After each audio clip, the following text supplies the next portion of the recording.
Welcome to another episode of the Burg Podcast, where we talk about all things Hattiesburg, Mississippi. Also known as the Hub City or just the Burg, Hattiesburg is a bustling town in southern Mississippi. It's an educational, cultural, business, and medical hub for the region, and we're pleased to share stories from our community.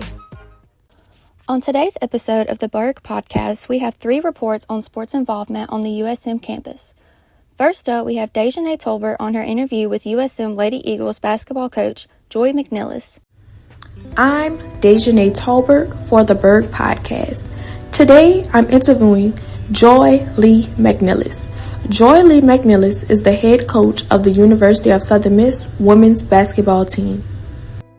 How long have you been the head coach for the USM women's basketball team? I have been here 20 years, and then I coached previously at the University of Memphis, head coach there for 13 years. Since this March, your 20th year as the head coach, do you feel you still have more goals to accomplish here with the USM women's basketball team? Sure. I want to be able to lead this team to an NCAA tournament. That's what I'm looking for, is a tournament championship, conference championship in the NCAA tournament. How does it make you feel knowing that you've been a major impact on USM women's basketball team? Well, coaches, our job, I think, is a calling. We're called to lead people. I don't know how much impact I've had, but, I hope that I've made a small difference in young women's lives as they seek further employment, seek their dreams, whatever it may be. I'm just a believer when you're a coach at any level, you're a leader of men and women. And you've got to lead with your heart. I do believe that. And I believe you've got to ask God for wisdom in your leadership. I don't think you just show up and try to be the boss. That's not the way it works. I think those two things are important, and I think then you develop relationships over time. Just this season, your team dominated the ranked Ole Miss. How did that make you feel? Oh, we were pumped. We were really excited. I think anytime any program gets an opportunity to beat a ranked team, obviously you can see how far your program has come or how much better the team is, or it just gives you a gauge of how you can match up with opponents like that. And I do believe we played a really, really good game. Our defensive game plan was great. Ole Miss has won a bunch of games. They're ranked in the top 25 now and have had unbelievable success. It's kind of like we jump-started them because since then, I don't know if they've lost but maybe one game. But I do believe that that is definitely a historic win for the women's basketball program, especially since I've been here. Are there any coaching techniques that you were taught as a player that you have had to utilize as a coach? And what are some of those techniques? I think number one is, as a player, and everybody comes from all different backgrounds. Nobody is raised in the same house. And you and I know that when you're even raised in the same house, you're different than your brothers and sisters. Personality, everything. So I believe as a player, it is the player's responsibility. It was my responsibility. I was a lone freshman when I came to Southern Miss and played here, 1980 through 84. And so I was kind of the outcast, to be honest with you. The girls on the team were all older than me. They did things I didn't do. It was just real hard for me. And so my mom had told me that if you want to be a friend, you got to make a friend. And she told me that many, many years ago. And so I learned as a player, you have to develop a relationship with your teammates. As a player, develop a relationship with your coach. Because everybody, like if I say something, it may offend you. You say something may offend me. And I had no idea that I was offending you. So I think you've got to learn. There's 4 things, I think. Number 1, you've got to accept people that are like you and people that are different. You've got to respect all people. all people you should respect. Elders, people your same age, a little child. Like, you don't want to open a door and here's a child coming out and you just barrel in there. You don't want to do that. So you respect others. And I think to be a good teammate and to be a good coach, you have to give. You've got to give of yourself so others can be successful. That's a coach and a teammate. And the final thing is, then you learn how to love people because you have that relationship. You learn. Like when I was a lone freshman, my roommate was a junior. My suite mates were juniors. And then here's this freshman. I mean, I didn't know anything. I grew up in the country. I was very sheltered. You know, I'd never been around drinking or partying or anything like that. I'd never been exposed to any of that.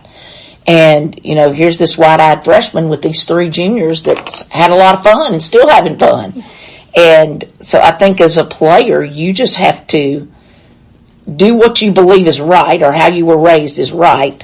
And I think and then you've got to be able to be a friend. And I think those are things that you carry over in coaching is accept, respect, give, and love. I think that goes over into coaching. And I also think just building the relationships with the players, with the staff, with the people that are around you. I just think that that's what I can carry from being a player to being a coach. And I know you previously mentioned that your goal is to get the team to the NCAA tournament. Yes, ma'am. So, upcoming, how do you plan to get your team to the Sun Belt Conference this upcoming season? Like, you know, right now, because we hit a wall, we were playing really well, and then we went down to Florida Gulf Coast and played in a tournament, and we lost to Cleveland State, which is a game we should not have lost. Then we lost to Florida Gulf Coast. Now, they're very good. They'll win that league.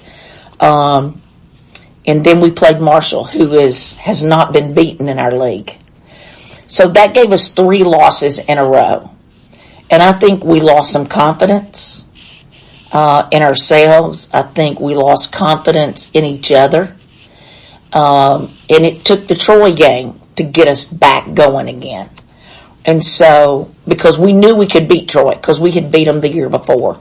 And so then we go, and we're able to get winning started back. And so we've played a whole lot better since then. And right now, we're just in a situation where in order for us to be able to get a piece of the conference championship, like last year, we got a share of the Sun Belt Conference Championship in regular season. So the only way that is to happen is we would have to win out. We would have to beat ULM, Arkansas State, Texas State, and Louisiana Lafayette. That's who we would have to beat. We'd have to go on a run. And then a couple of the other teams would have to get beat that we're right in there with. And that's the only way that we would have an opportunity. We will continue to work on little things that are important where we got to get better. We will do that.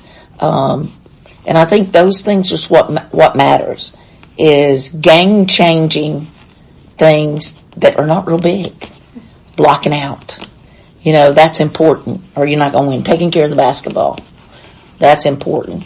And so I think that if we can do those things, limit our turnovers, out-rebound people, and then I think it gives us an opportunity to be able to win a regular season title again.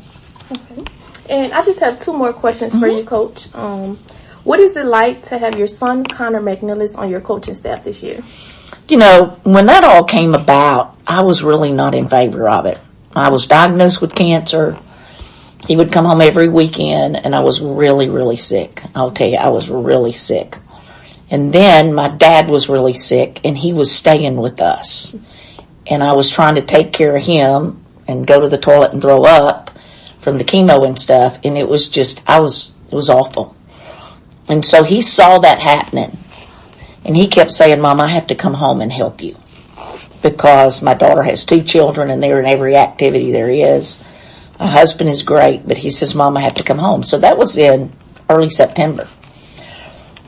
And we went through all of September, and then we had our conference media day in New Orleans. And my husband, Dennis, called and said, your son's coming home for good. He just resigned. And I'm like, what? He cannot do that. Well, he came home. And just so happened The evening that he arrived, my dad was taken to the emergency room. And there were not enough beds in the emergency room. So they sent him back home with us. And my son slept with my dad for 7 days straight, fed him every morning, showered him, and nursed him back to health. Slept with him because my dad would get up and walk and not know where he is. And that was such a great blessing. You know, sometimes you can't see the forest for the trees. And sometimes you may not understand. But I am so grateful that he is here. He has to work 2 jobs because he volunteered with me. But I will tell you, he's very knowledgeable. He has a different look than a lot of people do basketball-wise. And I'm just very fortunate. My staff has taken him in.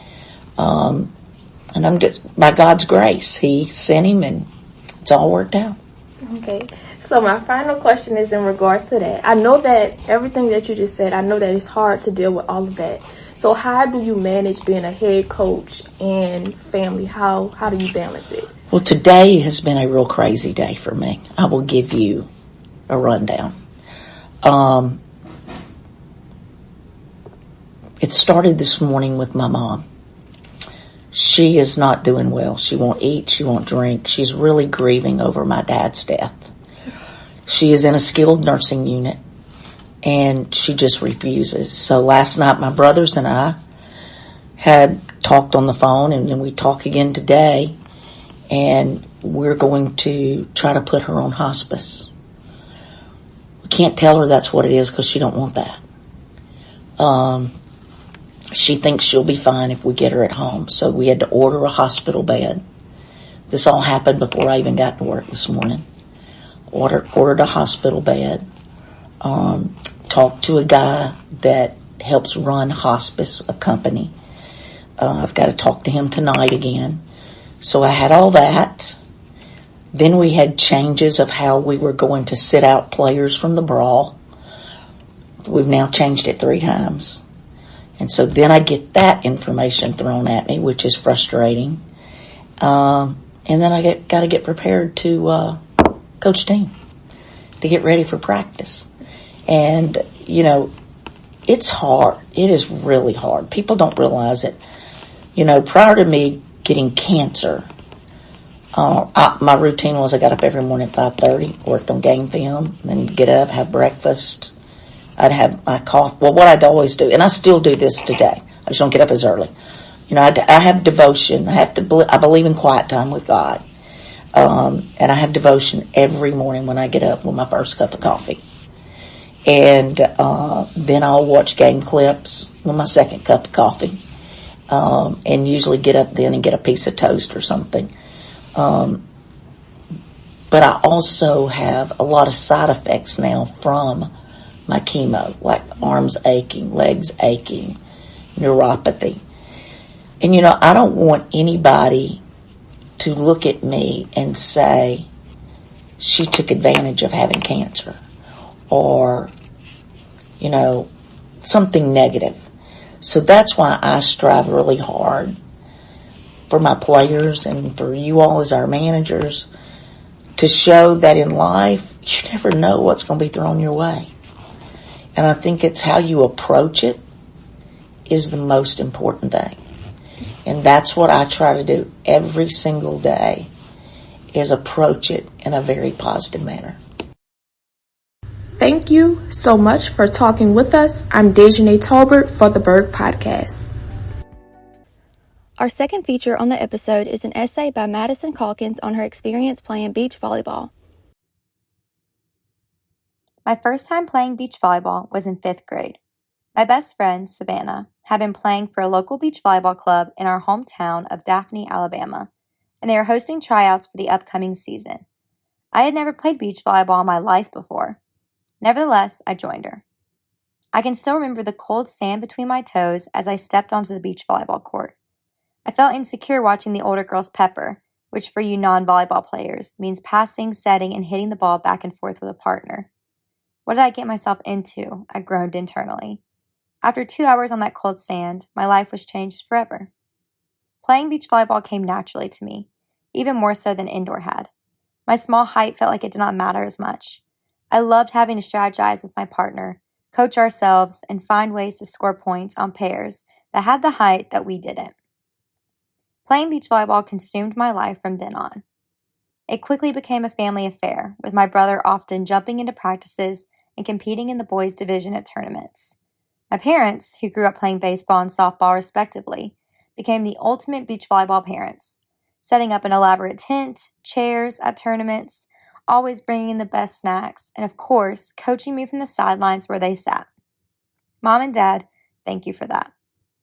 For the next 6 years or so, our summers were filled with early morning drives to the Alabama Gulf Coast, sunscreen, sunburns from not enough sunscreen, broken sunglasses, terrible tank top tan lines, swims in the Gulf, tears from tough losses, and medals from gritty wins. My family was there cheering me on every step of the way. Beach volleyball quickly became a part of my identity. We were one and the same. It didn't take long for me to realize this is something I wanted to pursue in the future. My drive to compete at the collegiate level began my freshman year of high school. My family went all in. I had a recruiter. We filmed every match. And I emailed beach volleyball coaches left and right. I found myself receiving emails back and eventually visiting universities like the University of North Alabama and UAB on athletic visits.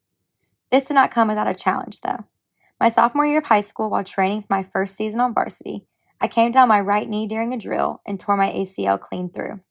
I was devastated. I had surgery and went through an 8-month recovery process. Getting back in the sand was not easy. I often wanted to give up. However, thanks to amazing coaches and teammates, I overcame my injury and continued my journey to play at the collegiate level. I verbally committed to the University of North Alabama at the beginning of my senior year of high school. It's funny looking back now how much life has changed. After a coaching change at UNA and experiencing cold feet, the perfect opportunity came about. One of the local club coaches from my area took the head coach position at Southern Miss for the beach volleyball team. I knew that was exactly where I was supposed to be. It happened quickly. I decommitted from UNA and committed with USM at the beginning of the new year. I was ecstatic to be closer to home and a part of the Division I athletics team. The other incoming freshmen and myself followed each other on social media and excitedly marked our calendars for our official university visit. That all changed when March of 2020 hit. I can still remember going on spring break, having it extended by an additional week, and then simply never going back. The COVID-19 pandemic rocked my world. I'm sure you remember what it was like. Being home all day, catching up on TV shows, baking all of those things you never had time to get to before, learning TikTok dances, family Zooms, the whole shebang. As COVID terrorized people across the globe, I sat in my bedroom wondering what my future would look like. Would things ever be the same? It seemed like such a small and unimportant thing to be concerned about with everything going on in the world, but I couldn't help but worry. Thanks to the healthcare workers and scientists, I got my college experience. While the first year and a half wasn't without masks and social distancing, I felt fortunate to have been able to move to Mississippi and begin my life as a student athlete. My schedule was packed with classes, practices, lifts, and of course, spending time with friends. I was having the time of my life, meeting new people and exercising my newfound sense of freedom. I was just beginning to find my mojo, if you will, on the team and as a competitor. I was covering more ground and placing the ball better than I ever had. And then it happened again. I still remember the searing pain and 6 little pops as I came down on my left knee while conditioning on the intramural field. I remember looking at my trainer, Sadie, who I still admire and love to this day, and telling her, I just tore my ACL. She tried to calm me down, as any trainer would. I called my dad crying and told him what happened. An appointment 1 week later officially told me the news I had been expecting all along. Your left ACL is torn and will require a reconstruction. The mourning process began. Mourning my beach season, which was just around the corner, freedom to exercise my body as I pleased, my opportunity as an athlete, and somewhat normalcy in college. All of it. My entire family was devastated. I had worked towards this my entire life. How could this happen to me not just once, but 2 times? I went through the same process again. Surgery, knee rehab, follow-up appointments, the tool that I named the Wheel of Death that measured the degrees my knee could bend, attending practices only to just sit on the sidelines for hours on end. I did it all, again. I worked for 7 months straight, gaining back my mobility and strength, and in April was finally released to play beach volleyball again. It seemed that no matter what I did, I just couldn't get back to where I was. I was in pain physically and mentally, and it took a couple of months for me to realize that maybe this door was closing for a reason. After over 8 years of playing beach volleyball, I decided to hang up my jersey for good. It was one of the hardest decisions I have ever had to make. I felt like a piece of me was missing. For so long, my identity had been in volleyball and being a part of a team and competing, and now that all seemed to be gone. Despite this difficult decision, there was one thing I was confident in: my decision to be a Golden Eagle and continue my education as Southern Miss. What was once such a negative part of my life, getting injured and ending my beach volleyball career, became one of positivity. With this decision, I was able to focus fully on my academics and getting involved on campus through Greek life, the College of Business and Economic Development, and more. I got to relish being on a team again with my fellow executive board for the College Panhellenic Council, and even experience the thrill of competing when it came to sales role plays as well as internships. I was able to use the skills I had learned during my time as an athlete to help me be a better team player and person. Southern Miss has given me everything I missed from my time as an athlete, and I couldn't be more grateful for that. While beach volleyball is no longer a pillar in my life, I will always be grateful for its friendships, memories, and lessons it has taught me. It has molded me into the person I am today, and has even taught me that I am more than my athletic ability. I will always reflect on my time as a beach volleyball athlete tenderly as I reminisce on all it gave me. I'm Madison Calkins for the Burg Podcast. For our last segment, Austin Crowley speaks on his experience playing All-American basketball. Amari Anderson has this report. This is Amari Anderson for the Burg Podcast, interviewing Austin Crowley, a potential NBA draft pick. Crowley has many accolades. For starters, he's a part of First Team All-Sunbelt, Newcomer of the Year, First Team All-District, and an All-American. The list could go on. I asked Crowley, what has he been doing to prepare for the NBA draft, and here's what he had to say. Trying to make sure I maintain my body weight, make sure I maintain my athletic ability with my strength coach, Coach Tony, as well as getting back on the court, making sure my skills are at tip-top shape so that I'm ready for the NBA draft and my pre-draft workouts. So a lot of work's been put in, and I'm going along for the journey. The odds of becoming a professional basketball player are 0.3%. For example, in 2020, 18,816 male high school students went on to play basketball at a collegiate level, which is 3.5%. Of those players, only 1.2% made the jump to the NBA. With those stats in mind, we asked Crowley what sets him apart from the other individuals who are putting themselves in the NBA. I just think the will that I have to be one of the best basketball players that I can be. I really don't focus on other people's wins and losses. I just try to make sure that I make sure that I am the best basketball player that I can be each and every day. That's all I can do, just be consistent and be who I am. And I let God take care of the rest. From college to the NBA can be a huge transition. I wanted to know, how would Crowley manage all of these newfound responsibilities? Honestly, I think it'll be a lot easier than what I'm doing now with taking classes. I think just being a professional means coming to work each and every day, giving your last and making sure that you get 1% better each and every day. So just keeping that mindset, keeping a humble mindset that I've always had, and I should prosper.